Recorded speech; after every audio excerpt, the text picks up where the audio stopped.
Саламатсыздар, урматтуу мекендештер. Сиздер менен мен Гулиза Акматияева, юрист, Москва шаары. Сиздерге кичине кыскача маалымат берип кетүүнү чечтим. Көптөгөн мекендештерибиз полиция кызматкерлери аркылуу текшерилип, документтери последующем сотко апарылып жатышат. Соттон постановление берилип, мындайча айтканда 5 жылга Россияга кирүүгө тыюу салынсын деген өкүм чыгып, бирок биздикилер выдворение деген сөздү түшүнбөстүктөн границага кирди чыкты кылып келе коюп, соттун чечими күчүнө кире электе.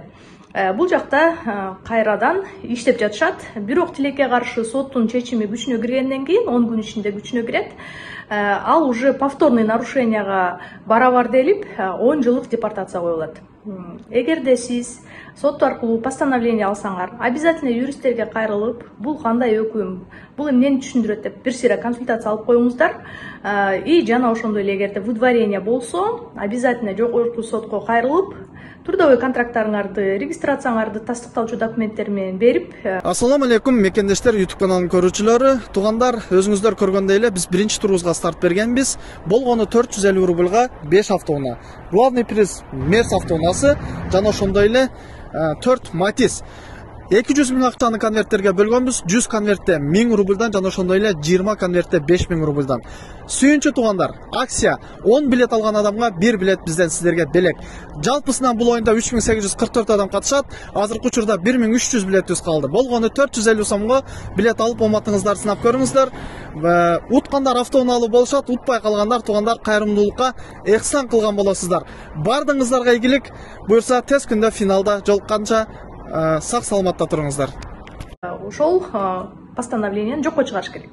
Эгерде ким ошол 10 күндөн өтүп кеткен болсо, апелляционный жалобаны жазбай калган болсо, бирок ушундай основаниялары болсо, мындайча айтканда, биринчи соттун чечимин жокко чыгара турган кассационная инстанция деп коет, второй кассационный судка кайрылуу жасап, ошол биринчи соттун постановлениясын жокко чыгаруу керек.